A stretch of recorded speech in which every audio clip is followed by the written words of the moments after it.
Zone journalist, Yes, sir. taking some time to connect with the Roundtable Empire. Yes, Definitely sir. appreciate you, bro. All day, bro. Absolutely. Definitely, man. Appreciate you coming out. Man, it's real, man. I appreciate you taking the time. You know what I mean? It's been real out here, man. Been 24 hours of Philly so far, man. Yeah, Definitely man. dope I out here. respect, man. You know, Lo told me I was here, Friday, Saturday. Yeah, yesterday, Still yeah. here and travel. But you know, I respected when Trevor came and he picked me up. You know what I'm saying? And we shot out. You know, nigga, you travel and put that tight time into it, man. That's Serious real. mission. You know Yeah. what I mean?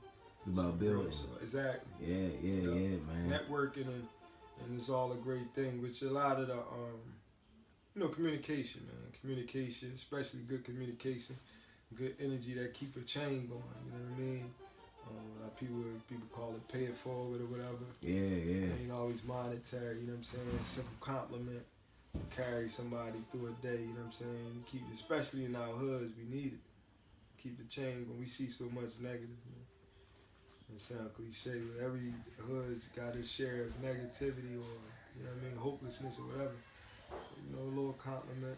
I mean, I'm speaking on this because me and the brother, we was talking before, you know, we started filming. We was speaking on certain things and talking about the game and Yeah, man. It's definitely important to lift each other up, man. That's why I appreciate you taking a moment, sit down, you know. Because, you know, that's what this brand's all about, man. You know, the Roundtable's about everybody sitting at the table. It's all equal, you know what I'm saying? We can all eat together, you know what I mean? It's about lifting each other up, supporting each other. And, you know, and that's why I appreciate you, again, for doing this, man. Because, you know, you've been around the block a couple times, you know what I mean? As an MC, man. You know what I'm saying? Yes, sir. You definitely seen your fair share of experiences, you know? And speaking about lifting each other up, man, what's one of the takeaways from your experience in the industry and the game that you would pass on to the next artist that's looking to break in? Do a lot of listening and self know the word for it, but do a lot of self searching or keeping your ground.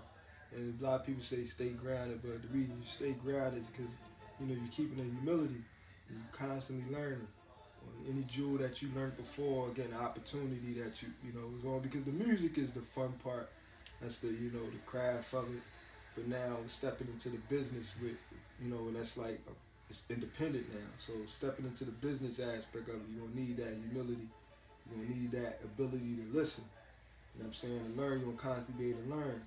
And people, it's a game of chess. They, because of that, you gotta, just be able to be strategic and things like that. I really can't tell a person, it goes to say, be hot on a record. Make sure your music is good. You know what I'm saying?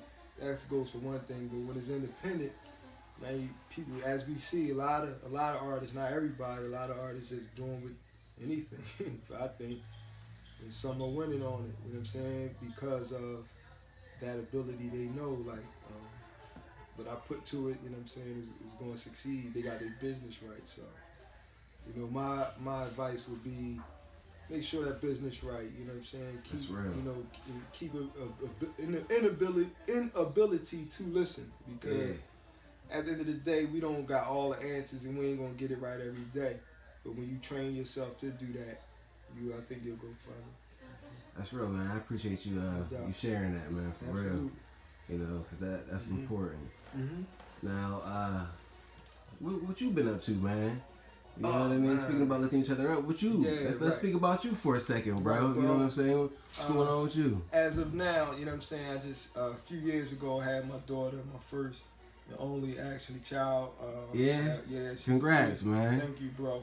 And on top of me doing a lot of what I just spoke on since my debut album or whatever, since the mixtapes I've been doing or whatever, as of me not recording on that time, I've been learning fatherhood, learning how to it brought a whole new light on how you vision yourself, the moves you make, decisions you make, people you encounter with. So it changed a lot, you know what I'm saying? But as far as the music goes, we still at it, we still been at it. I just graduated. I wanted to lock down something that I always wanted to do for years, which was get a degree for architecture. So I just got an associate's in architecture, which I never finished from years ago. And so I was able to do that. So that was a big move. And I say my daughter motivated that. You know what I mean? Yeah, that's what's up, bro. Because music is the great thing, is the lucrative business, especially now. But like, you know, everybody say bosses, but you can be the boss of everything. You know what I'm saying? Of everything in your desires. You know what I mean? Which I respect. You know what I'm saying? I respect a lot of our artists that got so much lucrative things going on outside of just the music. There's motivation all day, man. You know, the Rick Rosses and the Jays, you know what I mean? But yeah, I just been, you know, just trying to get it day by day, doing it right, keeping the music. We got some great music coming right now, you know what I'm saying? It's real, I feel personally it's gonna be very beneficial for the hood. Yeah. It's gonna be beneficial for everyone, but it's going to be uplifting. It's going to be, I call it gutter soul. I don't want to give too much away, but it's going to be good. That's what's up, though, man. Definitely.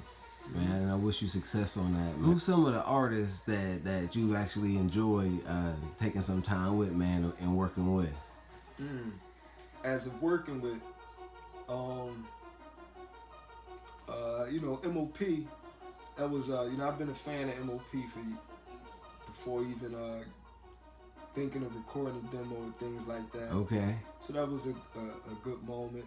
I had a moment to sit. I was able to sit in the studio with P-Rock and CL Smooth. Yeah. It's me coming up, man. Them were my guys, you know what I'm saying? Man. Brand New being Grand Pooba. Man. They were like some of the coolest guys coming up. Like, you know, besides you had Big Daddy, Kane, but they was just like, you know, the guys who weren't as big but who were still cool.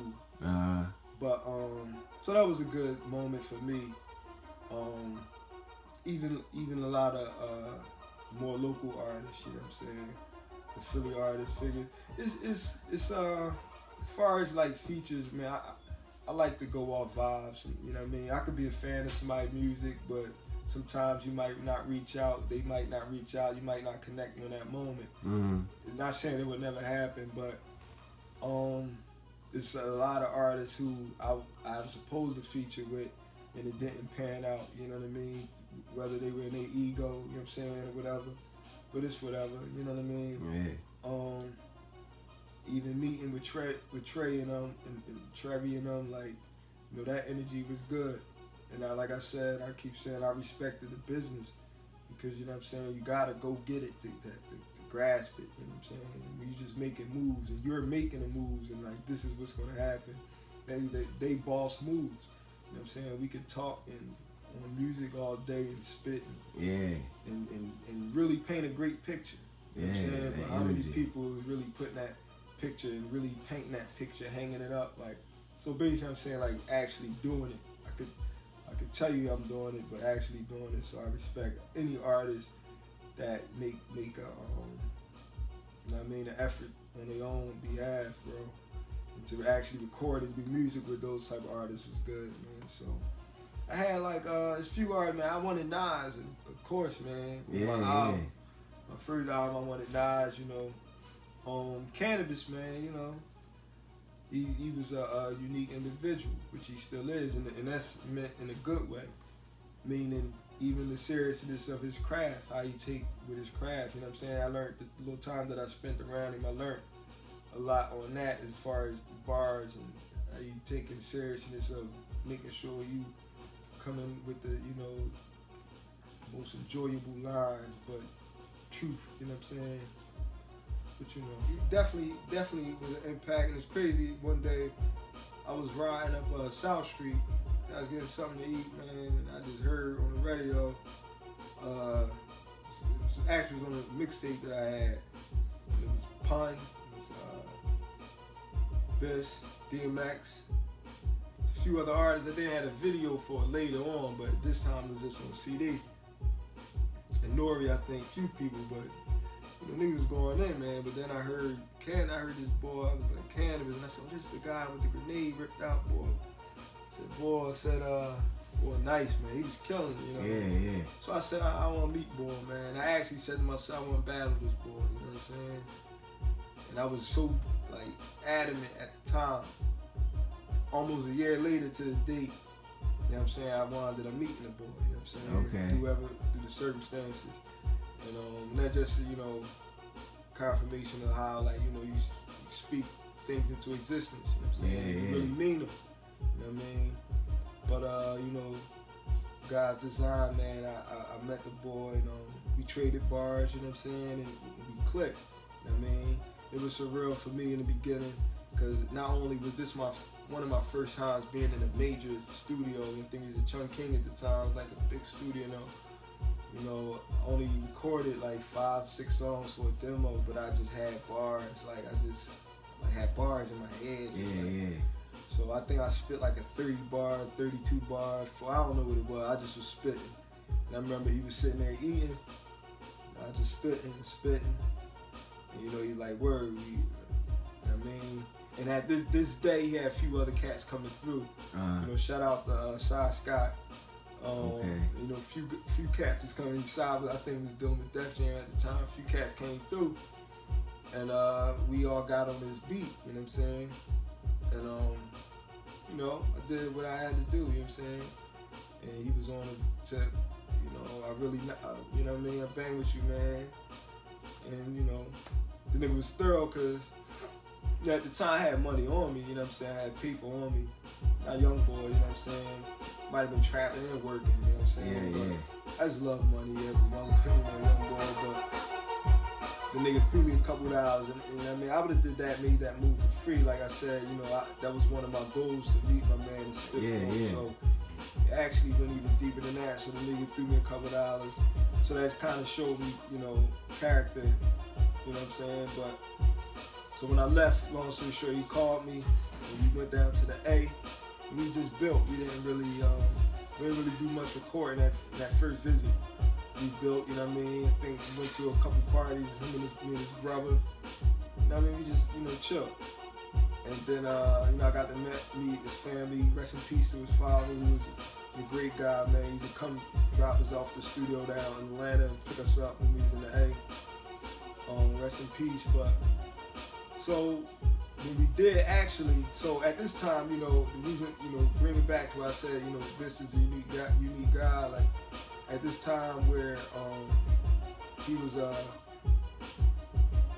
you know, he's playing chess with me, I'm playing chess. You know what I'm saying? So he's filling me out with a vibe. You know what I'm saying? But we wound up building, and which actually made our chemistry that much tighter when we did record, you know what I'm saying? Because then we went on a whole studio run. We was going on a radio run. We was going to different radio stations, different, you know, college radio stations, and we were just having fun, like bar sparring, like back and forth and tearing it down. And for me, it was a great experience, you know what I'm saying? Just for a year before, I was just saying to myself, I want to battle a guy on Medium, or just say, you know, I respect these verses or whatever. Now we rocking out. But that was, you know, a good experience, and it led to a situation where I was signed to Universal Motown. Yeah, I was gonna ask you about that, man. What was that like? You know, and that's crazy, man. Motown legendary, for real, man. And I mean, at that time, it wasn't really known for hip hop, was it? Nah, not at all. Not at all. And it was funny because I think when I called my mom, you know, my mom was in somewhere else, but when I called her, I was like, "Yo, mom signing to Motown," and she like, so from there on, she told my family, you know, Rafiq sings, you know, that was like a funny joke, but I knew at that time, Kadar Mansberg, who was CEO at that time, he was like, he wanted me, AZ, and an artist named Trav at that time to set the label off for the hip hop part of it. You know what I'm saying? I was all for it. You know, the machine behind is at that time, you know, everybody wanted that, you know, so to have that and to hear Kadar say out his mouth, I'm signing you and we're doing this, so, you know, it was like, it was good. So what can we expect from you in the near future, man? You know, what can we look forward to? The project that we got coming, well, look forward to a host of freestyles that I'm about to, you know, so you hear the music in the background. So yeah. So I got a lot of stuff that I'm releasing, but the project that we're working on now is something that was to come out called A Few Blocks from Christian Street. That's still coming out. I'm just taking that's like my portrait, man. It's like my painting, whatever, my Basquiat, my Picasso, whatever you love, that's what that is. Nice. But anything before that, I still want it to be heat. So I'm dropping something before that called Olive Branches and Arrows, and that should be out soon. It was supposed to have been out top of the year, but okay, so that'll be out soon. All right, that's what's up, man. Definitely looking forward to it, man. Appreciate it. And we look forward to connecting with you, man, because this has been real. Definitely appreciate you being here with us at the Roundtable Empire, man. Roundtable Empire, and I definitely, love that name, man. bro. Yeah, man, that's real, man. That's where royalty meets loyalty, man. Absolutely. That's what we do, man. Loyalty's a big thing, and I say one more thing I can say. Anybody, you get a lot of everybody wanting to, eat bosses, and that's all love, man. We just talking out there. Sure. I mean, it sounds cliche, but whatever you're doing, man, you got 2 people, 3 people, keep that tight, man. Keep that tight. The people got that faith in you, and they grinding for you, and they want the best for you, and you have your best interests, and keep that tight. And you can move any other way just for hire, work for hire. Because every good person may not have the best interest for you. That don't mean they bad. It's just their vision and their interests ain't the same as yours, so you won't line up really that way. I think a lot of people look for that, so much of that. They link it with this person, and that don't fall through. Now you beefing with this person. You know what I mean? Have the faith in yourself, man. Have the faith in your team. You know what I'm saying? If you asking 10 people, and you respecting these people's judgment, you respect what you feel about them. You give it to these 10 people, and they don't really move with it or do nothing with it. That don't mean that your thing ain't right, man. You know what I'm saying? At the end of the day, that's 10 people who aren't in line with your vision or have that best interest for you. You know what I'm saying? Which don't mean they're bad people. They have their own vision and own interests. You know what I'm saying? Yeah. So I feel a lot of artists, a lot of producers, a lot of CEO, whatever, any type of business people that's coming into this game, man, like, just have faith in yourself. You know what I'm saying? Have faith in your team. You know what I'm saying? And you'll succeed. Stop trying to compare with the next person, the next artist, and stop comparing. Just do you. Have fun, you know what I'm saying? And that fun that equal the money eventually, you know what I'm saying? Word. Success is preparation, opportunity, meeting. That's real, man. Definitely appreciate it, man. That's real. That's all love, man. Definitely, again, appreciate you, man. Philly's own journalist. All day, salute. Build with the Roundtable Empire. Yeah, salute, man. Check for your boy, my Facebook, Philly's own journalist, spelled like the team Phillies. My Instagram is at rightjourn, RIGHTJOURN. So follow your mans, follow your boys. I ain't on there much, but I guarantee I'm about to start. You know what I'm saying? So follow your boy. Word. Y'all be blessed, man. Salute.